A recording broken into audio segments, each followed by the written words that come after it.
ನಾಡಹಬ್ಬ ದಸರಾ ಹಬ್ಬದ ಆಚರಣೆಯ ಸಂಬಂಧ ಮೈಸೂರಿನಲ್ಲಿ ಜಿಲ್ಲಾ ಉಸ್ತುವಾರಿ ಸಚಿವ ಮಹದೇವಪ್ಪ ಪ್ರತಿಕ್ರಿಯಿಸಿದ್ದಾರೆ. ಈಗಾಗಲೇ ದಸರಾ ಕುರಿತು ಸಭೆಗಳನ್ನ ಮಾಡ್ತಾ ಬಂದಿದ್ದೇನೆ, ಉಪ ಸಮಿತಿ ಸಭೆಗಳನ್ನ ಮಾಡಿದ್ದೇನೆ, 19 ಉಪ ಸಮಿತಿಗಳ ತಂಡದೊಂದಿಗೆ ಸಭೆಯನ್ನ ಮಾಡಿದ್ದೇನೆ. ಅದ್ದೂರಿ ದಸರಾ ಆಚರಣೆಗೆ ಬೇಕಾದ ಎಲ್ಲಾ ರೂಪುರೇಷೆಗಳ ಸಿದ್ಧತೆಯನ್ನ ಮಾಡಿಕೊಂಡಿದ್ದೇವೆ. ಕಳೆದ ಬಾರಿ ಆಗಿರುವ ನ್ಯೂನತೆಯನ್ನು ಸರಿಪಡಿಸಿಕೊಂಡು ಅಚ್ಚುಕಟ್ಟಾಗಿ ದಸರಾ ಆಚರಣೆ ಮಾಡೋದಕ್ಕೆ ಸಿದ್ಧತೆ ನಡೀತಾ ಇದೆ ಅಂತ ಹೇಳಿದರು.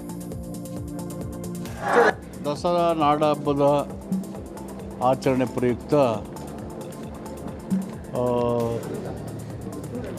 19 ಉಪಸಮಿತಿಗಳನ್ನು ಈಗಾಗಲೇ ರಚನೆ ಮಾಡಿದ್ದೀವಿ.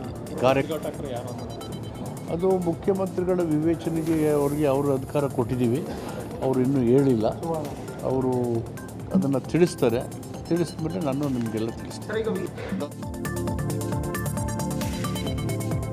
ಇನ್ನು ಮಾವುತರು ಕಾವಾಡಿಗಳ ಮಕ್ಕಳ ಜೊತೆಗೆ ಸಚಿವ ಡಾಕ್ಟರ್ ಎಚ್.ಸಿ. ಮಹದೇವಪ್ಪ ವಾಲಿಬಾಲ್ ಆಡಿದರು. ಮೈಸೂರು ಅರಮನೆಯಲ್ಲಿ ನಡೆದಂತಹ ದಸರಾ ಸಿದ್ಧತಾ ಪರಿಶೀಲನಾ ಸಭೆ ಬಳಿಕ ಸಚಿವ ಮಹದೇವಪ್ಪ ಆನೆಗಳನ್ನು ವೀಕ್ಷಿಸಿ ಕಾವಾಡಿಗಳ ಜೊತೆಗೆ ಕಾಲ ಕಳೆದರು.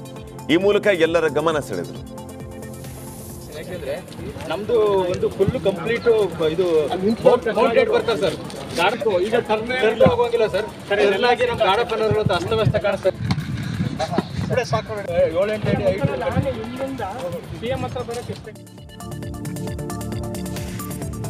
ಹಾವೇರಿಯಲ್ಲಿ ಸಂಸದ ಬೊಮ್ಮಾಯಿ ಹೊಸ ಬಾಂಬ್ ಸಿಡಿಸಿದ್ದಾರೆ. ನಗರಸಭೆಯಲ್ಲಿ ಆದ ಬದಲಾವಣೆ ರಾಜ್ಯ ಸರ್ಕಾರದಲ್ಲೂ ಆಗುವ ಸಾಧ್ಯತೆಗಳು ಇದೆ ಅಂತ ಹೇಳಿದರು. ರಾಜಕೀಯ ಒಂದು ಪರಿವರ್ತನೆ ಕಾಲವಾಗಿದ್ದು ಎಲ್ಲ ಹಂತದಲ್ಲೂ ಬದಲಾವಣೆ ಆಗುತ್ತೆ. ರಾಜ್ಯದ ಚುಕ್ಕಾಣಿ ಬದಲಾವಣೆ ಆದರೂ ಆಶ್ಚರ್ಯ ಏನಿಲ್ಲ ಅನ್ನೋ ಮೂಲಕ ಸಂಚಲನ ಸೃಷ್ಟಿ ಮಾಡಿದರು.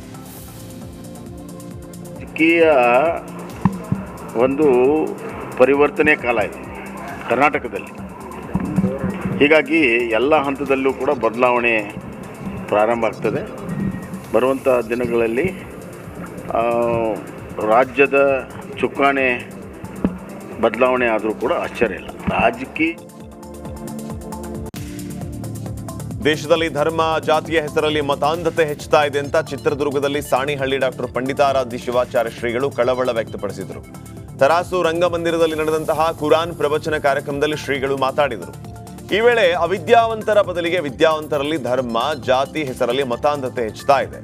ನಮ್ಮ ವಿದ್ಯೆ ವಿವೇಕಸ್ಥನಾಗಿ ಮಾಡಬೇಕು, ನಮ್ಮಲ್ಲಿರುವ ಅವಗುಣಗಳನ್ನು ಕಳಿಬೇಕು, ನೈತಿಕ ಪ್ರಜ್ಞೆಯನ್ನ ಜಾಗೃತಗೊಳಿಸಬೇಕು, ಮನುಷ್ಯ ಸಂಬಂಧವನ್ನ ಗಟ್ಟಿಗೊಳಿಸಬೇಕು. ಆಗ ಮಾತ್ರ ಆಯಾ ಧರ್ಮಕ್ಕೆ ಮಾನ್ಯತೆ ಬರಲಿದೆ ಅಂತ ಹೇಳಿದರು.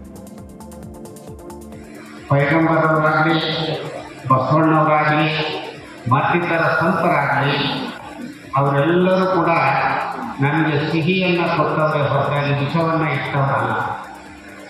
ವಿಷಾದದ ಸಂಗತಿ ಅಂತಂದರೆ ಆ ಸಿಹಿಯನ್ನು ಸರಿಯಾಗಿ ಆಸ್ವಾದಿಸುವಂಥ ಮನಸ್ಸು ನಮಗೆ ಕಡಿಮೆ ಆಗ್ತಾ ಬಂದಿದೆ. ಲಾಫಿಂಗ್ ಬುದ್ಧ ಚಿತ್ರಕ್ಕೆ ಪ್ರೇಕ್ಷಕರಿಂದ ಒಳ್ಳೆ ಪ್ರತಿಕ್ರಿಯೆ ವ್ಯಕ್ತವಾಗಿದ್ದು ನಿರ್ಮಾಪಕರಿಗೆ ಲಾಭ ತರುವ ಲಕ್ಷಣಗಳು ಕಾಣ್ತಾ ಇವೆ ಅಂತ ಚಿತ್ರದ ನಾಯಕ ನಟ ಪ್ರಮೋದ್ ಶೆಟ್ಟಿ ಹೇಳಿದ್ದಾರೆ. ಶಿವಮೊಗ್ಗದಲ್ಲಿ ಮಾತನಾಡಿದ ಅವರು, ಚಿತ್ರ ಬಿಡುಗಡೆಯಾಗಿ 1 ವಾರ ಆಗಿದ್ದು ಮೊದಲು 100 ಚಿತ್ರಮಂದಿರಗಳಲ್ಲಿ ಬಿಡುಗಡೆಯಾಗಿತ್ತು. ಹಂತ ಹಂತವಾಗಿ ಈಗ 150 ಚಿತ್ರಮಂದಿರಗಳಲ್ಲಿ ಯಶಸ್ವಿಯಾಗಿ ಪ್ರದರ್ಶನ ಆಗ್ತಾ ಇದೆ. ಕುಟುಂಬ ಸಮೇತರಾಗಿ ನೋಡುವಂತಹ ಚಿತ್ರ ಇದಾಗಿದ್ದು ನಗೆಗಳಲ್ಲಿ ಮುಳುಗಿಸುತ್ತೆ ಅಂತ ಹೇಳಿದರು. ನಾವು ವರ್ಷಗಟ್ಟಲೆ ಕಷ್ಟಪಟ್ಟು ಮಾಡೋದೇ ಪ್ರೇಕ್ಷಕರ ಮುಂದೆ ತರೋದಕ್ಕೆ. ಸೊ ಅವರು ಆ ರೆಸ್ಪಾನ್ಸನ್ನು ಕೊಟ್ಟಾಗ ಭಾಳ ಖುಷಿಯಾಗುತ್ತೆ, ಭಾಳ ಸಂತೋಷ ಆಗುತ್ತೆ. ಸುಮಾರಷ್ಟು ಅಲಿಗೇಷನ್ಸ್ ಮಧ್ಯದಲ್ಲಿ ಅಂದರೆ ಜನ ಥಿಯೇಟ್ರಿಗೆ ಬರ್ತಿಲ್ಲ, ಪ್ರೇಕ್ಷಕರು ಕನ್ನಡ ಸಿನಿಮಾವನ್ನು ನೋಡ್ತಿಲ್ಲ ಅನ್ನುವಂಥ ಏನು ಮಾತುಗಳು ಸತತವಾಗಿ ಕೇಳಿ ಬರ್ತಾಯಿತ್ತು. ಅದಾದ ನಂತರ ಆಗಸ್ಟ್ ತಿಂಗಳು ಮೋಸ್ಟ್ಲಿ ಕನ್ನಡ ಚಿತ್ರರಂಗಕ್ಕೆ ಒಂದು ಸುಗ್ಗಿ ಅಂತಲೇ ಹೇಳ್ಬೋದು. ಬರ್ತಾ ಇರುವಂಥ ಎಲ್ಲ ಸಿನಿಮಾಗಳು ಒಳ್ಳೆ ಹೆಸರು ಮಾಡ್ತಾ ಇದೆ. ಪ್ರೊಡ್ಯೂಸರ್ ಕೂಡ ಉಸಿರಾಡುವಂಗೆ ಮಾಡ್ತಾ ಇದೆ. ಸೊ ಇದಕ್ಕೆಲ್ಲದಕ್ಕೂ ಮೊದಲನೇದಾಗಿ ಪ್ರೇಕ್ಷಕರಿಗೆ ಧನ್ಯವಾದಗಳನ್ನ ಹೇಳ್ತೀನಿ. ನಾವು ಮಾಜಿ CM BS Yediyurappa temple run ಮಾಡಿದ್ದಾರೆ. ಹುಚ್ಚರಾಯ ಸ್ವಾಮಿ ದೇವಸ್ಥಾನಕ್ಕೆ ಭೇಟಿ ನೀಡಿ ಪೂಜೆಯನ್ನ ಸಲ್ಲಿಸಿದ್ದಾರೆ. ಶಿವಮೊಗ್ಗ ಜಿಲ್ಲೆಯ ಶಿಕಾರಿಪುರದಲ್ಲಿರುವ ಹುಚ್ಚರಾಯ ಸ್ವಾಮಿ ಯಡಿಯೂರಪ್ಪ ಕುಟುಂಬದ ಆರಾಧ್ಯ ದೈವ ಆಗಿದ್ದು ದೇಗುಲಕ್ಕೆ ಭೇಟಿ ನೀಡಿ ದೇವರ ಆಶೀರ್ವಾದವನ್ನ ಪಡೆದರು. ಇದೇ ವೇಳೆ ಶಿಕಾರಿಪುರದ ರಾಘವೇಂದ್ರ ಮಠಕ್ಕೂ ಭೇಟಿ ನೀಡಿ ಪೂಜೆಯನ್ನ ಸಲ್ಲಿಸಿದರು. ಇನ್ನು BS ಯಡಿಯೂರಪ್ಪ ಅವರಿಗೆ ಸ್ಥಳೀಯ ಮುಖಂಡರು ಸಾಥ್ ನೀಡಿದರು.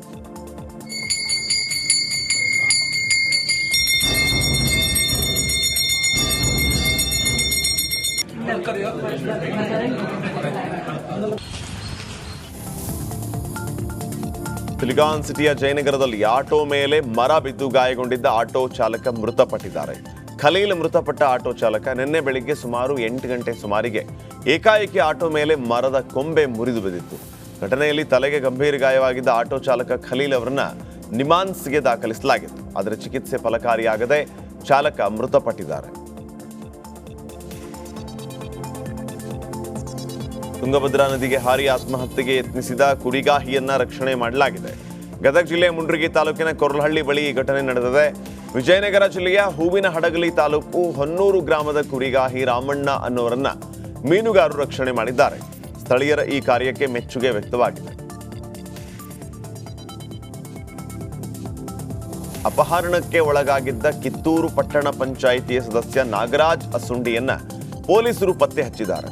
ಬೈಲಹೊಂಗಲ ಕೋರ್ಟ್ಗೆ ನಾಗರಾಜ್ ಅಸುಂಡಿಯನ್ನ ಪೊಲೀಸರು ಹಾಜರುಪಡಿಸಿದ್ದಾರೆ. ಜೊತೆಗೆ ನಾಗರಾಜ್ ಅಸುಂಡಿ ಕಿಡ್ನಾಪ್ ಮಾಡಿದ್ದ ಅಶೋಕ್ ಮಾಳಗಿ, ಸುರೇಶ್ ಕುದುರೆಮನೆ, ಬಸವರಾಜ್ ಸಂಗೊಳ್ಳಿ ಅನ್ನೋರನ್ನು ಕೂಡ ಪೊಲೀಸರು ನ್ಯಾಯಾಲಯಕ್ಕೆ ಹಾಜರುಪಡಿಸಿದ್ದಾರೆ.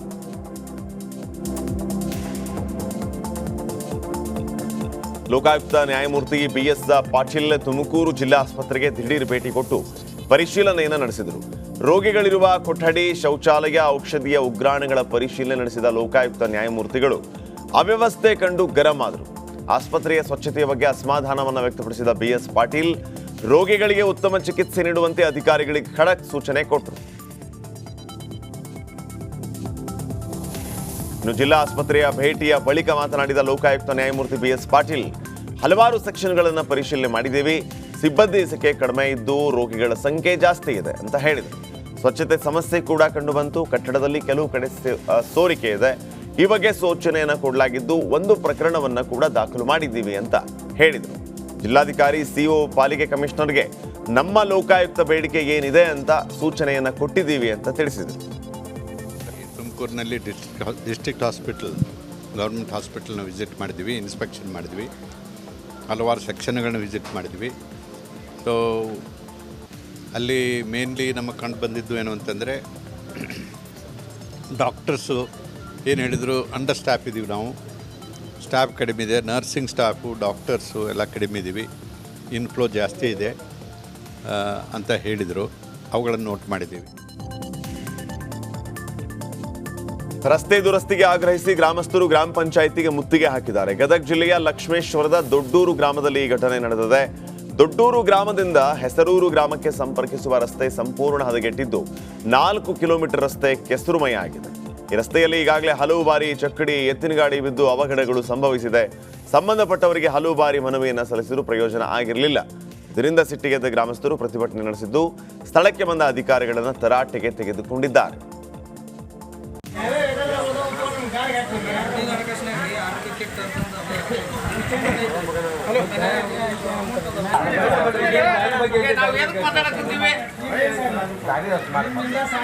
ನಮಗೆ ಈ ತಿಂಗಳದಾಗ ಆಗಬೇಕು ದಾರಿ.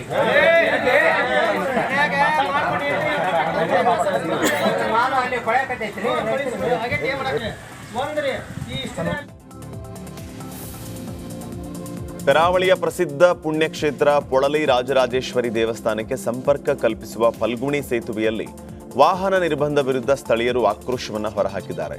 ದಿನನಿತ್ಯ ಸೇತುವೆ ಮೂಲಕ ಸಾವಿರಾರು ಮಂದಿ ಪ್ರಯಾಣ ಮಾಡ್ತಾರೆ. ಅದರಲ್ಲೂ ವಿದ್ಯಾರ್ಥಿಗಳು, ಕೂಲಿ ಕಾರ್ಮಿಕರು ತೊಂದರೆಗೆ ಒಳಗಾಗ್ತಾ ಇದ್ದಾರೆ. ಪರ್ಯಾಯ ವ್ಯವಸ್ಥೆಯನ್ನ ಮಾಡುವಂತೆ ಮನವಿಯನ್ನ ಮಾಡಿದರು. ಯಾವುದೇ ಪ್ರಯೋಜನ ಆಗಿಲ್ಲ.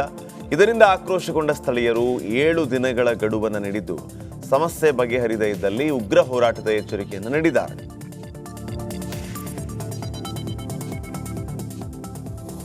ವಿಶ್ವ ಹಿಂದೂ ಪರಿಷತ್ ಸ್ಥಾಪಿಸಿ 60 ವರ್ಷಗಳು ಗತಿಸಿವೆ.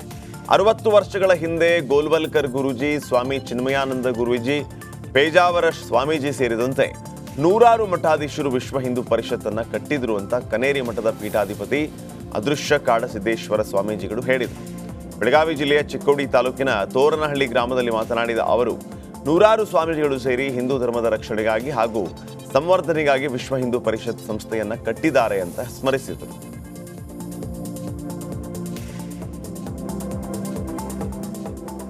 ಹಾವೇರಿ ನಗರಸಭೆ ಚುನಾವಣೆಯಲ್ಲಿ ಬಿಜೆಪಿ ಜಯ ಸಾಧಿಸಿದೆ. ನಗರಸಭೆ ಬಿಜೆಪಿ ತೆಕ್ಕೆಗೆ ಒಲಿದಿರುವುದು ಕಾಂಗ್ರೆಸ್ಗೆ ಮುಖಭಂಗವಾಗಿದೆ. ಬಿಜೆಪಿ ಅಭ್ಯರ್ಥಿ ಶಶಿಕಲಾ ರಾಮು ಮಾಳಗಿ 17 ಮತ ಪಡೆದು ನೂತನ ಅಧ್ಯಕ್ಷರಾಗಿ ಆಯ್ಕೆಯಾಗಿದ್ದಾರೆ. ಉಪಾಧ್ಯಕ್ಷರಾಗಿ ಮಲ್ಲಿಕಾರ್ಜುನ್ ಸಾತೇನಹಳ್ಳಿ ಆಯ್ಕೆಯಾಗಿದ್ದಾರೆ. ಬಹುಮತ ಇದ್ರೂ ಅಧ್ಯಕ್ಷ ಮತ್ತು ಉಪಾಧ್ಯಕ್ಷ ಗದ್ದಿಗೆಯನ್ನ ಕಾಂಗ್ರೆಸ್ ಕೈ ಚೆಲ್ಲಿದೆ. ಹಾವೇರಿ ನಗರಸಭೆ ಒಟ್ಟು 34 ಸದಸ್ಯರ ಸಂಖ್ಯೆಯನ್ನು ಹೊಂದಿದ್ದು, ಮತದಾನ ಪ್ರಕ್ರಿಯೆಯಲ್ಲಿ ಕಾಂಗ್ರೆಸ್ನ 6 ಸದಸ್ಯರು ಗೈರಾಗಿದ್ದರು. ಮುಂದಿನ 6 ದಿನಗಳ ಕಾಲ ರಾಜ್ಯದಲ್ಲಿ ಮಳೆಯ ಅಲರ್ಟ್ ಅನ್ನು ಘೋಷಿಸಲಾಗಿದೆ. ಸೆಪ್ಟೆಂಬರ್ 10ರವರೆಗೂ ರಾಜ್ಯದಾದ್ಯಂತ ಉತ್ತಮ ಮಳೆಯಾಗಲಿದೆ ಅಂತ ಹವಾಮಾನ ಇಲಾಖೆ ಮಳೆಯ ಮುನ್ಸೂಚನೆಯನ್ನು ಕೊಟ್ಟಿದೆ. ಇಂದು ಉತ್ತರ ಕನ್ನಡ, ಉಡುಪಿ, ದಕ್ಷಿಣ ಕನ್ನಡ ಜಿಲ್ಲೆಗಳಲ್ಲಿ ಪ್ರತ್ಯೇಕವಾಗಿ ಭಾರೀ ಮಳೆಯಾಗುವ ಸಾಧ್ಯತೆ ಇದೆ. ಬೆಳಗಾವಿ, ಶಿವಮೊಗ್ಗ, ಚಿಕ್ಕಮಗಳೂರು ಜಿಲ್ಲೆಗಳಲ್ಲಿ ಪ್ರತ್ಯೇಕವಾದ ಭಾರೀ ಮಳೆ ಮತ್ತು ನಿರಂತರ ಗಾಳಿ ಆಗುವ ಬಗ್ಗೆ ಹವಾಮಾನ ಇಲಾಖೆ ಮಾಹಿತಿಯನ್ನು ನೀಡಿದೆ.